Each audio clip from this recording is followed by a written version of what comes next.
My name is Lloyd Owen, and I'm playing a character called Elendil. So there's not I'm much. sorry, can I just, if we want to make this a joint interview, did you get to speak to him yet? Can we group? Does that work? Yeah. Okay, just so you can, yeah, totally. All right, okay, sure.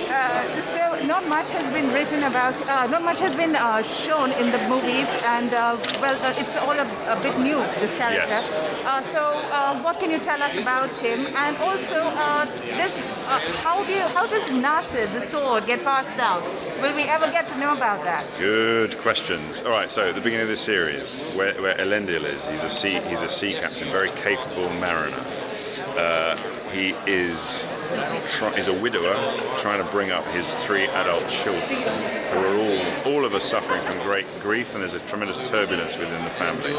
And also, what you find is that Numenor is polarized slightly between the more nationalist view and the people who want to live forever, the King's Men, and those who are more loyal to the elves, who are called the Faithful.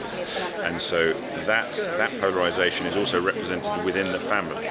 And Elendil finds himself being drawn towards the seat of power, and he has a battle between his head and his heart. His heart is elvish, his heart is loyal, but his head is practical in trying to chart a beautiful route for his family in the new world, in the new city that they've come to. And in terms of Narsil, there is a sword in this particular season, but I can't tell you whether it's Narsil or not. It's a sword. And so many big franchises, including our Thugs of Hindostan. Yeah.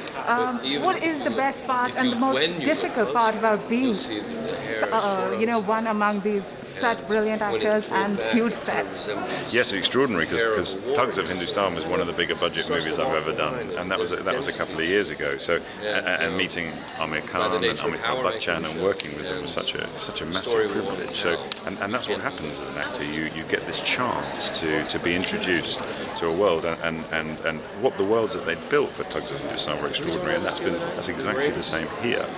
And it's such an opportunity, but you feel the responsibility, and you're also excited about the fact that what you can bring. Because in terms of Elendil, for example, Tolkien's written these flag posts or these signposts along the way, so we have an idea of who he is, but we don't really know him, and that's what's really exciting. Even that little bit of detail is such an illustration. Thinking about the movies, we will see you for a long time on screen in this series. What are you most looking forward to? Well, what's gorgeous about playing this particular character, Elendil, is that we know from what Tolkien has written that we have to get him to the last alliance of elves and men, which is him, Gil-galad, Elrond, and Galadriel, all fighting that war against Sauron. And so I'm so looking forward to how JD and Patrick, our writers, get this man, this reluctant hero, actually, a man who doesn't want to lead, a man who's trying to keep his head down, who's suffering the grief of the loss of his wife, how he has to take responsibility, because a Tolkienian theme is fate, and recognizing what your fate is. And I think what we see in this first season is Elendil perhaps understanding he thought his fate might be one way, but he's being taught that it is another. And for my last question, when will we see you in India? Anytime soon? Yes, I think you might well see me sometime soon in India. I hope so, anyway. Thank you so much. Thank you. Bye-bye. Bye-bye, India.